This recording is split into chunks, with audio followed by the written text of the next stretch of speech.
To understand Islam and the Muslim world more, buy my book, The Curse of God, Why I Left Islam. Available in all your favorite online bookstores. All right, folks, this is Harris Sultan, the ex-Muslim atheist, and welcome to another episode of Sultan's House of Sin.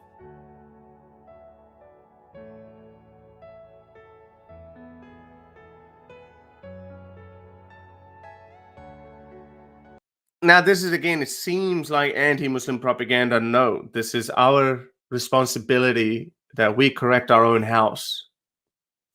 I hail from Pakistan, which is a majority Muslim country, and I hope to live to see a day when majority of Pakistanis have left Islam.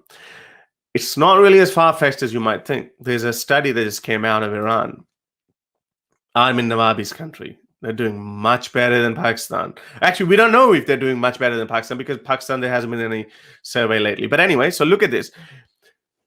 According to a new poll, 4 decades after the establishment of the Islamic regime, only 32% of the population consider themselves Shia Muslims.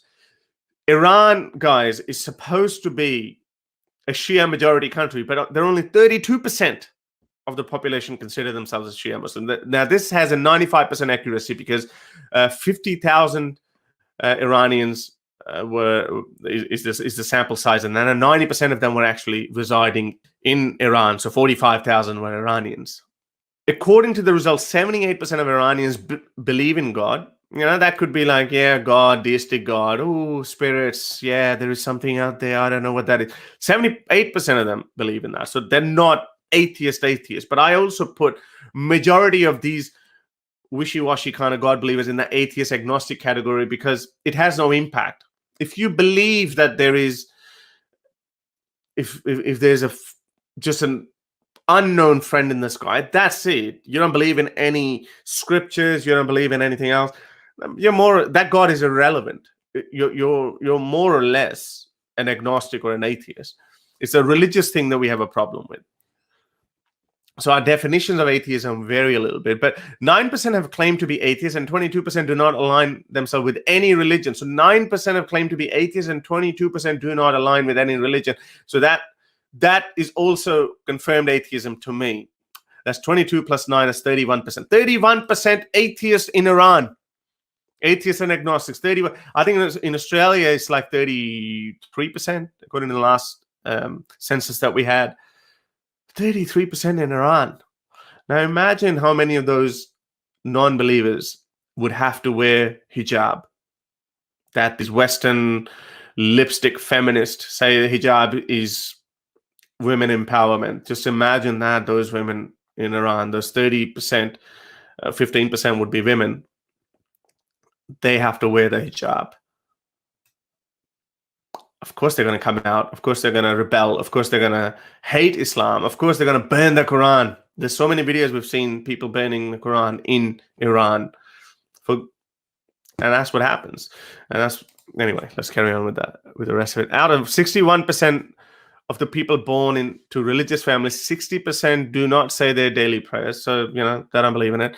They don't pray anyway. 68% of the participants believe that religion must not be the basis of legislation, so demanding secular state. 71% believe that religious institute must be self-funded, and 42% believe that promoting any kind of religion must be banned. Look at this, guys. This is phenomenal. The results also indicate that 73% of the population disagree with the compulsory hijab, while 58% do not believe in hijab at all. So majority of people don't even believe that people should be wearing hijab. There should be compulsory hijab. So if you want to wear it, fine. And that's a sensible approach. You want to wear it, fine, wear it, but don't force it upon people. 37% of Iranians drink alcohol regularly or occasionally, despite its prohibition after the revolution. So according to the results, 78% of Iranians believe in God, but only 26% of them believe in the coming of the Messiah, Imam Mahdi, which is one of the main beliefs of the 12 Shias. That's supposed to be the 12th Imam Mahdi, who will come and just, fight the Jews and take Muslims back to glory days. So that's such amazing news coming out of Iran. And I hope to live to see a day when Pakistan shows such kind of results. The last result that we had in 2012, Gallup study in Pakistan that says we jumped from convinced atheist jumped from 1% to 2%. Now that was convinced atheist. It wasn't as detailed as this, where people, what do they believe in prayers? Do they believe in secularism, etc.? They don't. I have a strong feeling that that number would have risen to a state that the mainstream Pakistani community wouldn't be able to handle. Even the government wouldn't be able to handle. I reckon atheism, agnosticism, skepticism is growing like a wildfire in the Muslim world. And we just need more of these studies. By the way, this Iranian study was done. It wasn't like, hey, just going to people and say, hey, knocking on the door, hey, do you believe in religion? No, it was actually, there were very covert methods were adopted to extract these answers, because you're not even allowed to ask this question in countries like Iran and Saudi Arabia. And I'm pretty sure Pakistan would be. I think Pakistan might allow it. Actually, I don't know. They did allow Gallup to do it, but I don't know. I don't know how they would be doing it now. So anyway, so these kind of studies always have to be done covertly rather than overtly. To help me produce more videos like these, support me on Patreon or PayPal.